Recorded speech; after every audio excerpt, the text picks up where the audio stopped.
Assalamualaikum Femirsa. Kali ini kita akan menyimak kisah tentang misteri dan peringatan dari Lautan Selatan yang membawa pesan besar bagi umat manusia. Namun sebelum itu, saya sangat berterima kasih kepada yang sudah like dan subscribe. Semoga langkah kecil ini menjadi amal kebaikan yang membahagiakan orang tua dan membawa kita ke surga. Tuliskan sholawat kepada Nabi kita Muhammad Shallallahu Alaihi Wasallam di kolom komentar, karena sesungguhnya Allah dan malaikatnya juga bersholawat kepadanya, dan semoga kita semua mendapatkan syafaatnya di hari akhir.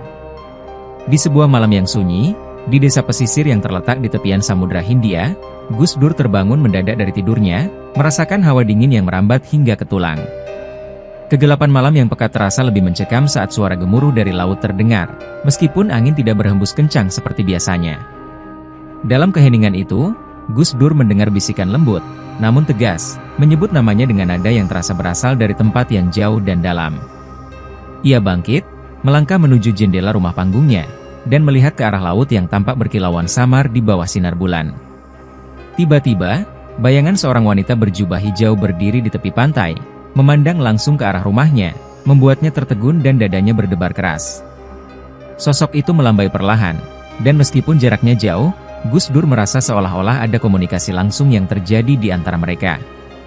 Dengan penuh keberanian, ia menutup matanya sejenak untuk memusatkan pikiran, dan seketika itu juga gambaran lautan meluap muncul dalam benaknya. Pemukiman-pemukiman tampak hancur diterjang ombak besar, sementara orang-orang berteriak, berlarian, dan terhanyut dalam derasnya air yang tak terbendung. Suara Nyi Roro Kidul terdengar jelas di telinganya, memberinya pesan bahwa bencana ini tak dapat dihindari, tetapi manusia masih bisa mempersiapkan diri. Dengan perasaan campur aduk antara takut dan tanggung jawab, Gus Dur menyadari bahwa ia harus menyampaikan wangsit ini kepada orang-orang di desanya. Esok paginya, Gus Dur mengumpulkan warga di masjid kecil desa itu, menyampaikan pesan yang ia terima dengan nada tegas, meskipun hatinya diliputi keraguan akan tanggapan mereka. Sebagian warga mendengarkan dengan penuh perhatian, menganggap kata-katanya sebagai kebenaran, tetapi tak sedikit pula yang tertawa sinis dan menganggapnya berhayal. Lautan akan meluap, dan ribuan pemukiman akan tenggelam, katanya, mencoba menjelaskan peristiwa yang ia lihat dalam wangsit malam itu.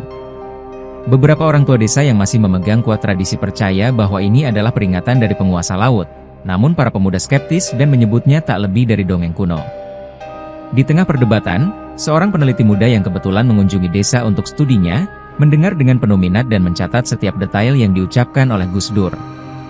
Ia merasa bahwa mungkin ada hubungan antara peringatan ini dengan anomali tektonik yang sedang ia pelajari di wilayah pesisir selatan.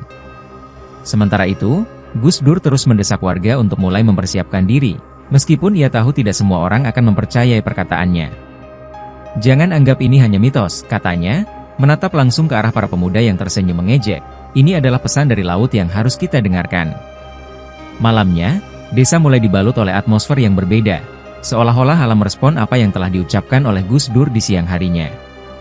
Suara ombak terdengar lebih keras dari biasanya, membuat beberapa warga yang skeptis mulai merasa ada sesuatu yang tidak biasa sedang terjadi.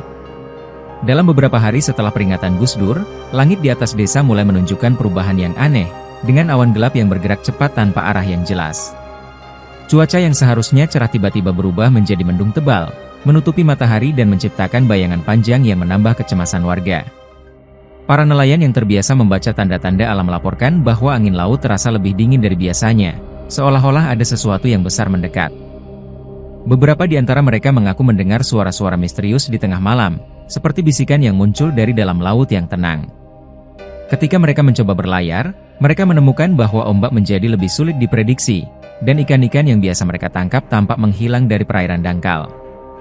Gus Dur sendiri merasa bahwa tanda-tanda ini adalah bagian dari pesan yang ia terima, namun ia tidak tahu bagaimana cara menjelaskannya dengan logika kepada orang-orang.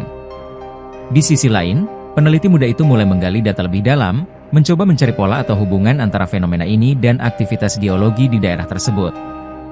Ia mencatat bahwa gempa kecil yang tidak dirasakan manusia ternyata meningkat secara signifikan di daerah pesisir dalam minggu terakhir. Langit yang terus menggelap menjadi pembicaraan hangat di antara warga, dan perlahan-lahan bahkan yang skeptis pun mulai bertanya-tanya apakah ada kebenaran dalam peringatan Gus Dur. Namun, meskipun suasana desa semakin tegang, masih ada sebagian kecil yang tetap yakin bahwa ini hanyalah kebetulan belaka, bukan pertanda dari sesuatu yang lebih besar.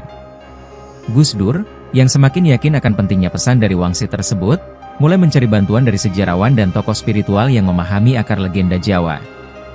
Dalam pertemuan dengan seorang sejarawan tua, ia mendengar cerita tentang siklus bencana besar yang disebutkan dalam naskah-naskah kuno, meski banyak yang sudah hilang dimakan waktu. Naskah kuno yang ditemukan di sebuah keraton tua menyebutkan bahwa lautan pernah meluap, membawa kehancuran besar pada sebuah kerajaan di masa lampau. Bersama para tokoh spiritual, Gus Dur membandingkan detail wangsitnya dengan deskripsi dalam naskah tersebut, menemukan pola yang menakutkan namun mengesankan. Dalam salah satu bagian naskah, disebutkan bahwa kemunculan sosok hijau dari laut selalu menjadi pertanda awal datangnya bencana. Para peneliti tradisional dan spiritualis sepakat bahwa siklus ini terjadi dengan interval tertentu, meskipun mereka belum dapat memastikan polanya secara ilmiah. Gus Dur mulai menghubungkan pesan Nyi Roro Kidul dengan tanggung jawab manusia untuk menjaga harmoni dengan alam, sebuah pesan yang tampak diabaikan selama berabad-abad. Penemuan ini memperkuat keyakinan Gus Dur bahwa wangsitnya bukanlah peringatan biasa, tetapi bagian dari lingkaran sejarah yang kembali terulang. Bersama tim kecilnya, ia mulai mengedukasi warga tentang sejarah desa mereka yang memiliki hubungan erat dengan kekuatan Laut Selatan. Meski tak semua orang percaya, beberapa warga mulai tergerak untuk mempelajari kisah nenek moyang mereka, mencari cara untuk menghormati laut yang mereka anggap sakral. Sementara Gus Dur sibuk dengan penelitian sejarah dan spiritual, para ahli geologi melaporkan peningkatan aktivitas seismik di Samudra Hindia yang tidak biasa. Peneliti muda yang mendengar cerita Gus Dur mulai menghubungkan data geologinya dengan kisah-kisah lokal tentang bencana alam yang melibatkan laut. Grafik aktivitas gempa menunjukkan peningkatan signifikan dalam beberapa minggu terakhir, dengan pusat-pusat gempa bergerak mendekati pesisir selatan. Dalam analisis data yang mendalam, peneliti itu menemukan bahwa pergeseran lempeng tektonik di daerah tersebut memiliki pola yang konsisten dengan cerita kuno. Ia mulai merasa bahwa mitos yang dianggap tahayul mungkin menyimpan kebenaran tersembunyi yang dapat membantu menjelaskan fenomena ini. Saat gempa-gempa kecil terus terjadi, masyarakat mulai merasa tidak nyaman, meskipun mereka belum sepenuhnya memahami ancaman yang mereka hadapi. Peneliti muda itu berusaha menyampaikan temuannya kepada pihak berwenang, tetapi data ilmiah saja tampaknya tidak cukup untuk membuat mereka bertindak cepat. Dalam diskusi lebih lanjut dengan Gus Dur, ia menyadari bahwa wangsit dan mitos lokal mungkin dapat menjadi pelengkap untuk memahami gambaran yang lebih besar. Kedua tokoh ini, yang berasal dari latar belakang berbeda, mulai bekerja sama, menyatukan ilmu pengetahuan modern dengan kearifan tradisional. Di tengah usaha mereka, tanda-tanda di alam semakin nyata, dan keduanya merasa waktu untuk bertindak semakin singkat. Beberapa hari setelah laporan aktivitas seismik meningkat, warga pesisir mulai melaporkan perubahan aneh pada sumur-sumur mereka, di mana air tawar berubah menjadi payau. Para petani yang menggantungkan hidup pada irigasi air tawar mulai khawatir, karena air yang mereka gunakan mulai terasa asin dan tak lagi menyuburkan tanah. Nelayan yang kembali dari laut melaporkan bahwa mereka melihat gelombang aneh, bergerak seperti ular besar, seolah-olah ada sesuatu yang bersembunyi di bawah permukaan. Salah seorang nelayan tua mengaku bahwa di malam tertentu ia melihat sosok wanita berjubah hijau berdiri di ujung pantai, memandang ke laut dengan tatapan kosong. Desas-desus tentang kejadian ini menyebar dengan cepat di desa, membuat beberapa orang semakin yakin bahwa ini adalah peringatan dari Nyi Roro Kidul. Gus Dur, yang mendengar cerita itu, mencoba menenangkan warga, namun ia tidak bisa menolak bahwa tanda-tanda ini sesuai dengan wangsit yang ia terima. Di sisi lain, para ilmuwan yang mempelajari fenomena ini berusaha memberikan penjelasan rasional, meskipun bukti-bukti ilmiah masih belum cukup kuat. Sumur-sumur yang berubah asin menjadi simbol perubahan yang lebih besar, mengingatkan semua orang bahwa alam sedang mengirim pesan yang tidak boleh diabaikan. Di malam yang sunyi, ombak menghantam lebih keras dari biasanya, dan beberapa orang bersumpah mendengar suara yang memanggil mereka dari arah laut. Isu tentang wangsit Gus Dur dan fenomena aneh di pesisir selatan mulai menarik perhatian media lokal, yang datang ke desa untuk meliput keadaan secara langsung. Dalam siaran berita, para pakar terbagi menjadi dua kubu, mereka yang percaya pada kepercayaan budaya dan mereka yang sepenuhnya mengandalkan sains untuk memahami fenomena ini. Seorang antropolog ternama mengatakan bahwa legenda seperti Nyi Roro Kidul seringkali memiliki dasar sejarah yang tak boleh diabaikan begitu saja. Di sisi lain, seorang geolog terkenal mengungkap bahwa pola aktivitas gempa di Samudra Hindia sejalan dengan teori pergeseran lempeng tektonik yang sudah lama diprediksi. Gus Dur, yang menjadi pusat perhatian, terus mendesak masyarakat untuk bersiap menghadapi bencana, meskipun ia mengakui bahwa pesan Nyi Roro Kidul masih penuh teka-teki. Ketegangan meningkat ketika wawancara dengan nelayan desa memperlihatkan kisah-kisah langsung tentang sosok hijau misterius yang dilihat mereka di pantai. Para wartawan mulai mempertanyakan apakah wangsit ini hanyalah kebetulan yang diperbesar oleh ketakutan masyarakat atau benar-benar peringatan dari kekuatan gaib. Dalam diskusi yang disiarkan langsung, Gus Dur menyatakan bahwa alam memiliki caranya sendiri untuk berkomunikasi, dan manusia harus peka terhadap tanda-tanda yang ada. Masyarakat desa terpecah, beberapa mendukung pandangan spiritual Gus Dur, sementara lainnya memilih untuk menunggu bukti nyata dari para ilmuwan. Meski demikian, liputan media membuat cerita ini meluas, dan tekanan untuk menemukan kebenaran semakin besar, baik dari sisi budaya maupun ilmu pengetahuan. Ketika ketakutan mulai menyebar, beberapa kelompok masyarakat di pesisir selatan memutuskan untuk mengadakan ritual besar-besaran di pantai sebagai bentuk penghormatan kepada Nyi Roro Kidul. Ritual ini melibatkan doa bersama, persembahan bunga, dan pelepasan sesajen ke laut, yang diyakini dapat menenangkan penguasa laut dari kemarahannya. Pada malam ritual, langit mendung yang menggantung di atas laut tiba-tiba berubah menjadi cerah, seolah-olah alam merespons tindakan mereka. Suara gemuruh yang berasal dari laut mulai terdengar selama ritual berlangsung, membuat para peserta terdiam dalam ketakutan dan kekaguman. Beberapa peserta mengaku merasakan hawa dingin yang menusuk tulang, meskipun angin malam terasa tenang dan tidak kencang.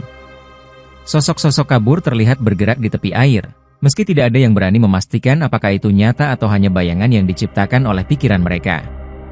Gus Dur, yang turut hadir, merasa bahwa ada sesuatu yang besar sedang terjadi, tetapi ia tidak tahu apakah ritual ini cukup untuk mencegah bencana yang ia lihat dalam wangsitnya. Setelah ritual selesai, air laut yang biasanya beriak tenang tiba-tiba bergelombang keras, seperti mengirim pesan kepada mereka yang hadir. Meskipun tidak ada bencana langsung setelah ritual, beberapa orang merasa bahwa mereka telah melihat tanda-tanda bahwa wangsit Gus Dur tidak boleh dianggap remeh. Ritual ini menyatukan sebagian masyarakat, tetapi juga membuat mereka semakin menyadari bahwa peringatan Gus Dur bukanlah sekadar legenda atau cerita kosong. Fenomena aneh di pesisir selatan Indonesia mulai menarik perhatian ilmuwan internasional, yang merasa bahwa kejadian ini memiliki relevansi dengan perubahan geologis global. Sebuah tim ahli dari luar negeri tiba di desa, membawa peralatan canggih untuk mempelajari pola aktivitas bawah laut yang semakin tidak stabil. Dalam penelitiannya, mereka menemukan bahwa anomali serupa terjadi di beberapa wilayah pesisir lain di dunia, dengan pola yang menakutkan karena kemiripannya. Data satelit menunjukkan bahwa wilayah pesisir yang terkena dampak membentuk jaringan garis yang saling berhubungan di seluruh dunia, seperti sebuah siklus besar yang bergerak. Para ilmuwan mulai bertanya-tanya apakah ini adalah awal dari pergeseran besar bumi yang dapat memicu bencana global. Sementara itu, Gus Dur terus menyampaikan bahwa keselarasan antara manusia dan alam adalah kunci untuk meminimalkan dampak dari apapun yang akan terjadi. Ilmuwan asing yang skeptis mulai mempertimbangkan kemungkinan bahwa mitos lokal menyimpan petunjuk penting yang tidak dapat ditemukan dalam data sains. Dalam diskusi antara ilmuwan lokal dan asing, ditemukan bahwa ada jejak sejarah dari berbagai kebudayaan yang juga melibatkan penguasa laut dalam siklus bencana mereka. Fenomena ini menjadi pusat perhatian global, dengan laporan media internasional yang membahas persinggungan antara sains modern dan kebijaksanaan kuno. Di tengah semua ini, tekanan terhadap pemerintah untuk bertindak semakin meningkat, tetapi waktu terus berjalan, dan tanda-tanda bahaya semakin sulit diabaikan. Dalam malam yang sunyi, Gus Dur mendapatkan wangsit kedua yang lebih jelas, dengan gambaran yang membuatnya semakin yakin bahwa waktu bencana semakin dekat. Ia melihat bayangan lautan meluap dengan kekuatan besar, menghancurkan segalanya di jalannya, tetapi kali ini ia juga melihat lokasi-lokasi tertentu yang akan terkena dampak paling parah. Wangsit itu memberi pesan bahwa manusia harus kembali pada harmoni dengan alam, mengurangi keserakahan, dan menghormati siklus kehidupan yang telah diabaikan. Esoknya, Gus Dur menyampaikan pesan ini kepada warga, memperingatkan bahwa waktu untuk bersiap semakin singkat dan tindakan harus segera dilakukan. Beberapa tokoh masyarakat mulai merespons peringatan ini dengan serius, membantu menyusun rencana evakuasi dan persiapan darurat. Namun, ada pula yang tetap meragukan validitas wangsit Gus Dur, menganggapnya terlalu mistis untuk dijadikan dasar pengambilan keputusan. Di tengah ketegangan ini, Gus Dur bertemu kembali dengan peneliti muda yang kini merasa bahwa data ilmiah dan wangsit Gus Dur saling melengkapi. Peneliti itu menyusun peta risiko berdasarkan data geologi dan informasi dari wangsit Gus Dur, memberikan gambaran yang lebih konkret kepada masyarakat. Meski Gus Dur yakin pada pesan yang ia terima, ia tidak dapat memastikan apakah manusia benar-benar mampu menghindari dampak dari apa yang akan terjadi. Dalam diam, ia hanya berharap bahwa wangsit ini adalah peringatan terakhir, bukan pertanda dari kehancuran yang lebih besar. Langit malam yang biasanya tenang mendadak dihiasi oleh lintasan cahaya terang yang membelah gelapnya malam, menarik perhatian dunia dengan kehadiran sebuah meteor besar. Meteor itu melesat begitu cepat, namun meninggalkan jejak panjang di langit yang terlihat jelas bahkan dari daerah terpencil di pesisir selatan. Para ilmuwan segera mengidentifikasi meteor itu sebagai fenomena langka yang tidak memiliki potensi berbahaya langsung, namun menimbulkan rasa penasaran. Gus Dur menyebut bahwa meteor tersebut adalah salah satu tanda besar yang telah ia lihat dalam wangsitnya, menghubungkannya dengan siklus bencana yang semakin mendekat. Penduduk desa, yang sebelumnya skeptis, mulai merasa cemas, menganggap bahwa langit juga kini ikut menyampaikan peringatan akan bahaya. Media internasional meliput kejadian ini dengan intens, sementara para pakar berbeda pendapat tentang relevansinya terhadap situasi yang sedang terjadi di pesisir. Peneliti muda yang bekerja sama dengan Gus Dur mulai mencari korelasi antara peristiwa langit ini dengan aktivitas geologis yang sebelumnya mereka pelajari.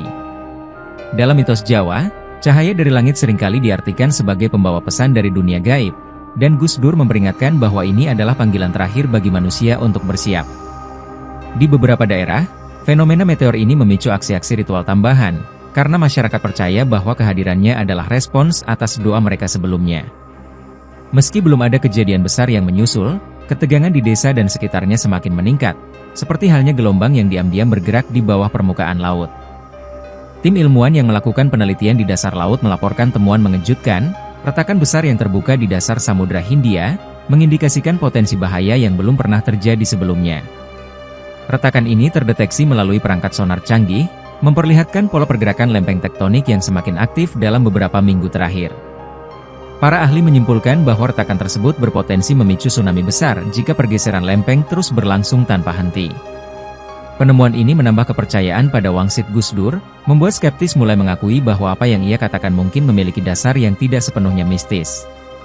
Dalam pertemuan darurat, para ilmuwan dan tokoh masyarakat berdiskusi bagaimana cara mempersiapkan diri menghadapi potensi bencana yang kini terasa semakin nyata. Gus Dur, yang menghadiri pertemuan tersebut, mengatakan bahwa retakan ini hanyalah bagian dari pola besar yang harus dipahami manusia dengan hati yang terbuka. Para nelayan yang mendengar tentang retakan di dasar laut merasa bahwa perilaku laut yang mereka amati belakangan ini adalah pertanda dari perubahan besar yang sedang terjadi. Peneliti muda menyebut bahwa fenomena ini adalah bukti bahwa ilmu pengetahuan modern dan kearifan lokal tidak bisa dipisahkan, karena keduanya saling melengkapi dalam memahami alam.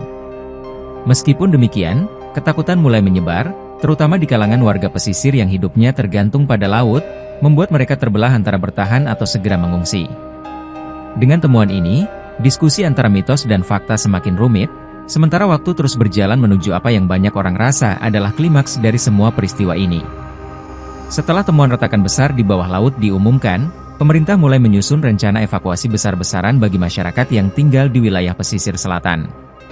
Banyak warga mematuhi perintah untuk mengungsi ke tempat yang lebih tinggi, namun tidak sedikit yang memilih bertahan, percaya bahwa doa dan ritual mereka akan melindungi dari bencana.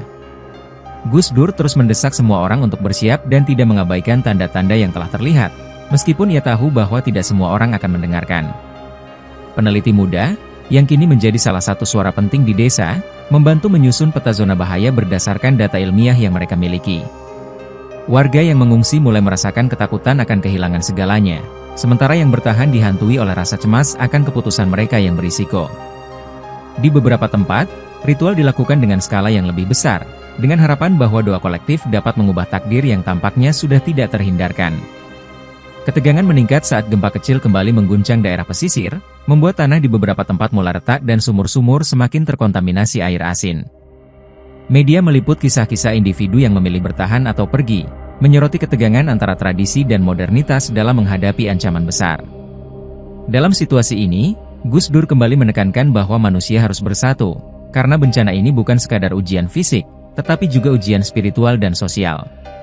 Persiapan berjalan dengan tergesa-gesa, namun di balik semua upaya itu, masyarakat tahu bahwa mereka hanya bisa menunggu apa yang akan terjadi selanjutnya.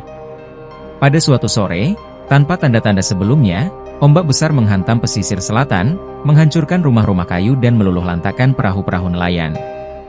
Gus Dur menyebut bahwa ombak ini adalah peringatan terakhir, tanda bahwa waktu untuk bersiap sudah habis, dan tindakan harus segera diambil.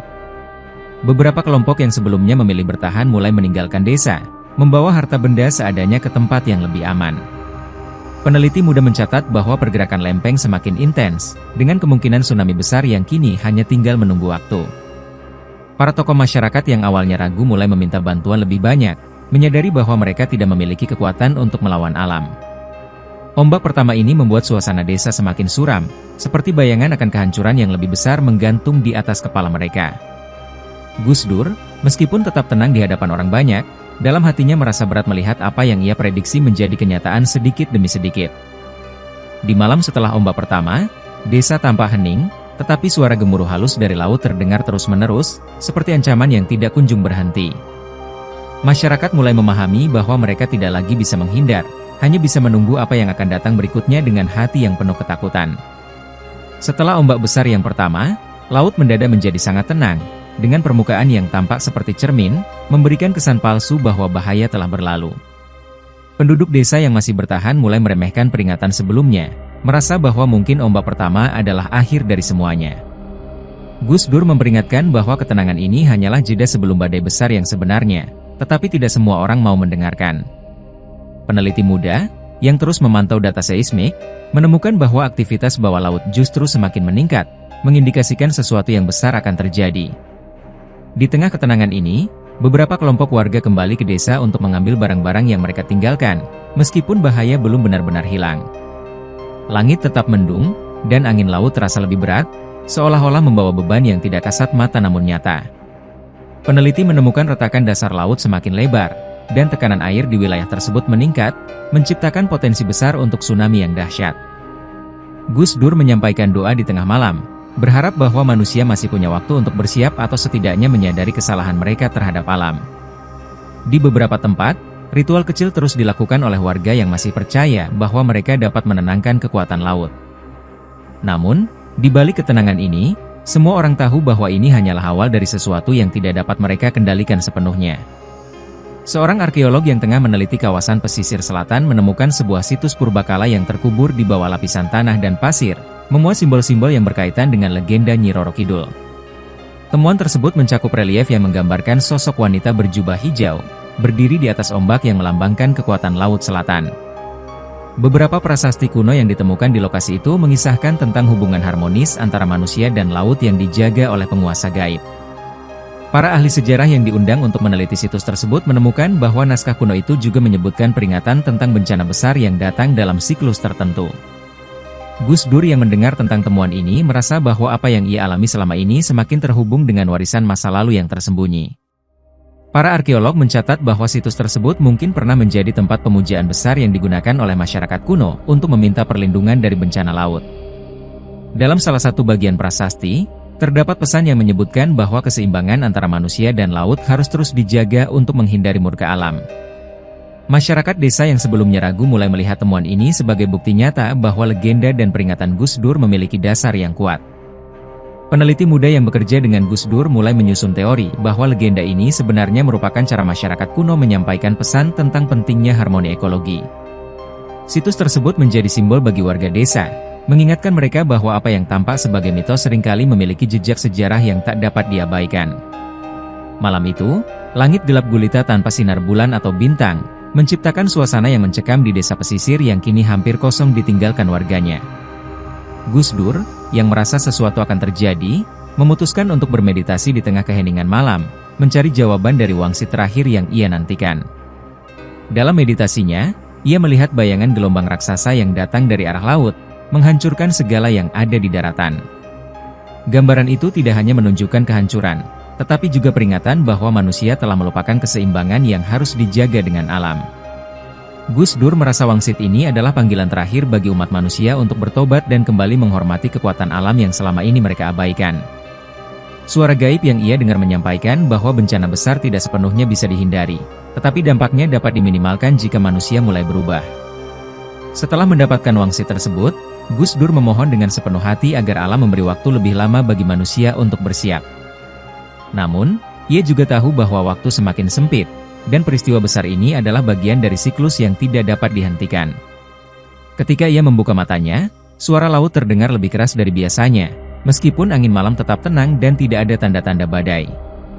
Dengan hati yang berat, Gus Dur menyadari bahwa apapun yang terjadi, Ia hanya bisa berdoa agar pesan-pesan yang ia sampaikan dapat menyelamatkan sebanyak mungkin jiwa.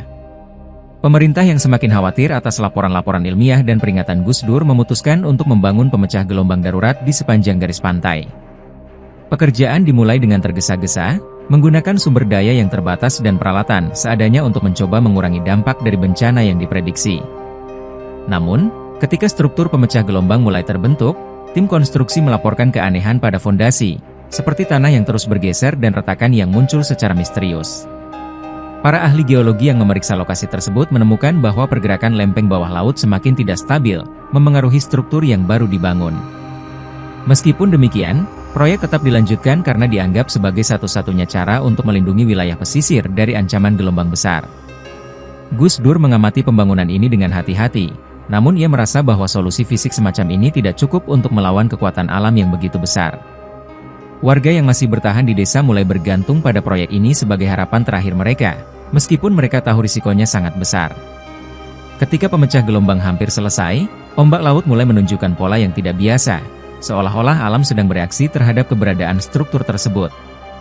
Suara gemuruh dari arah laut semakin keras setiap malam, membuat para pekerja konstruksi merasa tidak nyaman, meskipun mereka terus melanjutkan tugas mereka. Gus Dur memperingatkan bahwa pemecah gelombang mungkin hanya akan menjadi saksi bisu dari kehancuran yang lebih besar jika manusia tidak segera kembali ke jalan yang benar.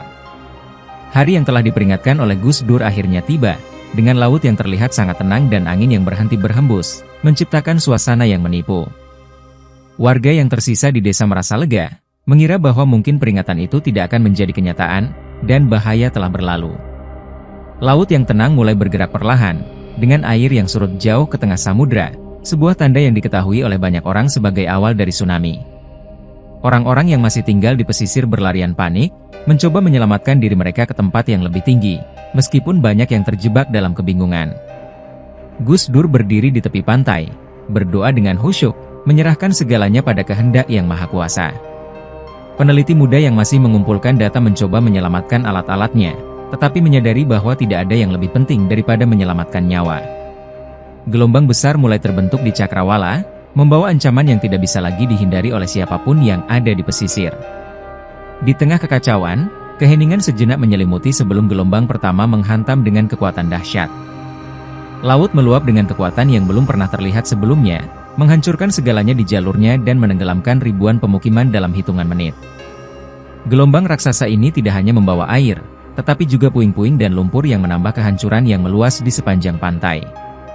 Orang-orang yang selamat dari hantaman pertama berjuang melawan arus, memegang apapun yang bisa mereka temukan untuk tetap bertahan hidup. Di tengah kekacauan, beberapa saksi mengaku melihat sosok wanita berjubah hijau melayang di atas ombak, seolah-olah mengawasi apa yang sedang terjadi. Gus Dur, yang masih berada di tepi pantai, terlihat tenang meskipun ia tahu akhir dari peringatan yang ia sampaikan kini telah menjadi kenyataan. Para peneliti yang selamat mencatat bahwa retakan dasar laut terus melebar, menciptakan gelombang susulan yang bahkan lebih besar. Dalam situasi yang tampak tanpa harapan, beberapa warga mencoba mengingat ritual dan doa yang pernah diajarkan oleh nenek moyang mereka. Suara gemuruh dari laut dan tangisan manusia menyatu menjadi simfoni duka yang terdengar hingga jauh ke daratan. Ketika gelombang terakhir surut, hanya sedikit yang tersisa, baik dari pemukiman maupun dari kehidupan manusia yang pernah ada di sana. Namun, di tengah kehancuran, laut menyimpan rahasia, dan bisikan samar terdengar dari arah samudra, meninggalkan pertanyaan yang tak terjawab, apakah ini benar-benar akhir atau hanya awal dari siklus baru? Sebuah tim ilmiah yang selamat dari bencana diberi tugas untuk mendekati pusat kehancuran di laut, menggunakan kapal dengan peralatan canggih untuk mendeteksi anomali di bawah permukaan air. Saat mendekati lokasi retakan besar yang sebelumnya ditemukan, mereka menyaksikan fenomena tak biasa. Gelombang bercahaya yang muncul di sekitar kapal mereka. Cahaya tersebut berwarna hijau keemasan, memancar lembut di malam hari, seperti tarian samar di permukaan air yang membuat mereka terpesona sekaligus cemas. Para ilmuwan mencatat bahwa cahaya tersebut tidak berasal dari bioluminesensi biasa, melainkan dari sesuatu yang lebih dalam dan sulit dijelaskan. Beberapa alat sensor mereka menangkap bunyi frekuensi rendah yang menyerupai bisikan, seolah-olah ada sesuatu di bawah laut yang mencoba berkomunikasi. Saat mereka menurunkan drone bawah laut untuk mengamati lebih dekat, gambar yang dikirim menunjukkan retakan besar yang terus bergerak, seolah memiliki kehidupan sendiri. Dalam retakan tersebut, mereka menemukan aliran air yang bercahaya seperti plasma, bergerak melawan arus dan menyemburkan partikel yang tidak dikenal. Seorang anggota tim merasa bahwa ini bukan sekadar fenomena geologis, tetapi sebuah kekuatan misterius yang tidak dapat dijelaskan dengan sains modern. Ketika gelombang bercahaya semakin kuat, kapal mereka mulai terguncang, memaksa tim untuk segera mundur sebelum terjadi sesuatu yang lebih buruk. Meninggalkan lokasi dengan penuh tanda tanya, mereka menyadari bahwa apa yang mereka temukan mungkin menjadi kunci untuk memahami siklus bencana yang telah menghancurkan banyak nyawa. Setelah air laut surut dan kehancuran terlihat jelas, masyarakat mulai mencari korban yang hilang, termasuk Gus Dur, yang keberadaannya tetap menjadi misteri. Beberapa warga mengaku melihat Gus Dur terakhir kali berdiri di pantai sebelum gelombang raksasa menghantam, dengan ekspresi yang tenang dan khusyuk. Spekulasi muncul bahwa Gus Dur telah dipanggil kembali oleh Nyi Roro Kidul, sesuai dengan legenda bahwa mereka yang dipilih oleh sang penguasa laut tidak akan pernah ditemukan kembali. Orang-orang yang percaya pada legenda mulai meyakini bahwa Gus Dur telah memenuhi takdirnya sebagai penghubung antara manusia dan alam. Pemerintah dan tim pencarian mencoba mencari jasadnya di reruntuhan dan sepanjang garis pantai, namun tidak ada jejak yang ditemukan. Beberapa warga menyatakan bahwa mereka mendengar suara doa Gus Dur bergema di udara malam, meskipun mereka tahu ia sudah tidak lagi bersama mereka. Kehilangannya membawa duka mendalam sekaligus kekaguman, karena banyak yang merasa bahwa ia telah berkorban demi menyelamatkan orang lain. Peneliti muda yang bekerja dengannya merasa kehilangan mentor spiritualnya, namun ia juga yakin bahwa Gus Dur telah meninggalkan pesan penting untuk dunia. Desa yang hancur menjadi saksi bisu perjuangan dan kepercayaan yang telah ditanamkan oleh Gus Dur selama ini. Meski jasadnya tidak pernah ditemukan, kehadiran Gus Dur tetap hidup dalam ingatan masyarakat, yang mulai menganggapnya sebagai legenda baru. Seorang nelayan tua yang selamat dari gelombang besar mulai berbicara tentang pengalaman aneh yang ia alami saat mencoba menyelamatkan diri dari bencana. Ia mengaku mendengar suara dari laut, sebuah bisikan yang lembut namun jelas, menyampaikan pesan misterius, ini belum berakhir. Awalnya ia berpikir itu adalah halusinasi karena ketakutannya, tetapi suara tersebut terus bergema bahkan setelah ia mencapai daratan. Dalam kesaksiannya, ia juga menyebut bahwa ia melihat cahaya hijau melingkar di atas gelombang sebelum air surut kembali ke laut. Beberapa orang menganggap cerita ini sebagai peringatan bahwa siklus bencana belum selesai, sementara lainnya menyebutnya sebagai imajinasi dari seorang yang trauma. Nelayan itu bersikeras bahwa suara yang ia dengar bukan berasal dari manusia, tetapi sesuatu yang jauh lebih besar dan lebih tua dari dunia ini. Para ilmuwan mulai mempertimbangkan kesaksiannya sebagai petunjuk, meskipun sulit untuk membuktikan kebenaran dari pengalaman tersebut. Kisah ini menyebar dengan cepat di antara masyarakat, memperkuat keyakinan bahwa Laut Selatan masih menyimpan rahasia yang belum terungkap.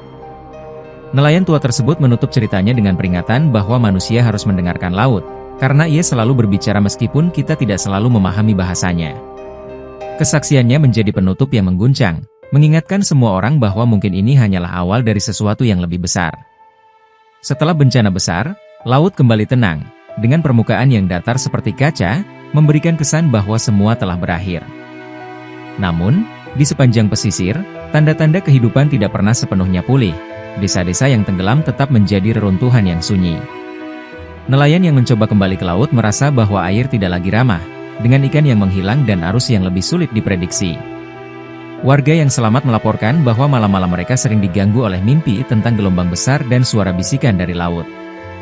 Para ilmuwan yang melanjutkan penelitian menemukan bahwa aktivitas seismik di dasar laut tidak sepenuhnya berhenti, menunjukkan bahwa pergerakan bumi masih berlangsung.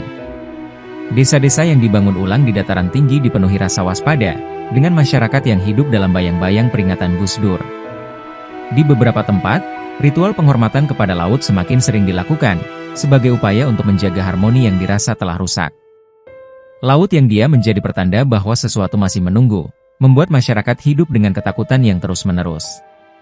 Peneliti muda yang kehilangan Gus Dur melanjutkan misinya untuk memahami fenomena ini, meskipun ia tahu bahwa jawabannya mungkin tidak akan ditemukan dalam waktu dekat. Dalam keheningan laut, bisikan samar terdengar oleh beberapa orang, memperkuat keyakinan bahwa misteri ini masih jauh dari selesai.